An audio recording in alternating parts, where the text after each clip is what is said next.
एक कदम ईश्वर की ओर।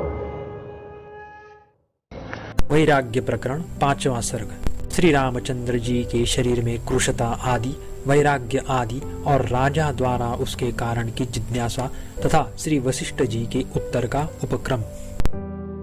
वाल्मीकि जी ने कहा, हे भरद्वाज, तदनंतर किसी समय जबकि रामचंद्र जी एवं रामानुयायी लक्ष्मण और शत्रुघ्न के पूरे 16 वर्ष के होने में कुछ महीनों की कसर थी, भरत सदा अपने नाना के घर में आनंद पूर्वक रहते थे और महाराज दशरथ सुचारू रूप से इस संपूर्ण पृथ्वी मंडल का पालन करते थे और महाप्राज्ञ एवं परामर्श करने में कुशल राजा राजपुत्रों के विवाह के लिए भी प्रतिदिन मंत्रियों के साथ परामर्श करते थे। तीर्थ यात्रा कर चुकने पर अपने घर में ही स्थित श्री रामचंद्र जी जैसे शरद ऋतु में निर्मल तालाब दिन पर दिन सूखता जाता है, वैसे ही दिन पर दिन क्रूश होने लगे। जैसे भ्रमर पंक्ति से युक्त पाकावस्था में अधिक खिला हुआ सफेद कमल पीला हो जाता है, वैसे ही राजकुमार का विशाल नेत्रों से युक्त मुख पीला पड़ गया। कपोल में हाथ रखे हुए और पद्मासन से बैठे श्री राम जी सदा चिंता से ग्रस्त चुपचाप और निश्चेष्ट रहते थे।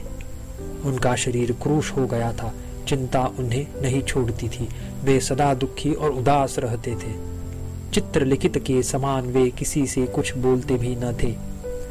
परिजनों के बार बार प्रार्थना करने पर कष्ट से स्नान, संध्या वंदन आदि अवश्य कर्तव्य दैनिक कर्म करते थे।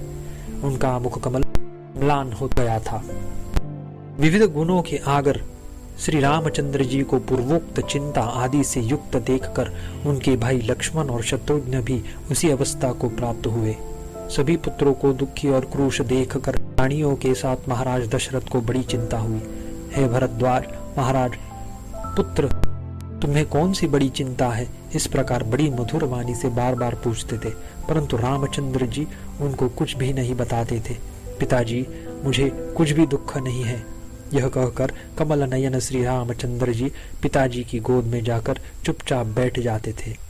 तदनंतर महाराज दशरथ ने राम किस लिए खिन्न है, यह वक्ताओं में श्रेष्ठ तथा संपूर्ण कार्यों के ज्ञाता श्री वशिष्ठ जी से पूछा। दशरथ जी के यो पूछने पर विचार कर महर्षि वशिष्ठ जी ने राजा से कहा, राजन, इसमें कुछ कारण है, पर श्रीमन आप दुखी न हो।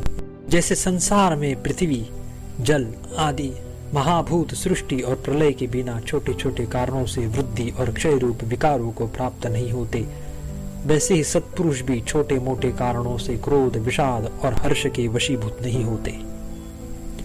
5वां सर्ग समाप्त।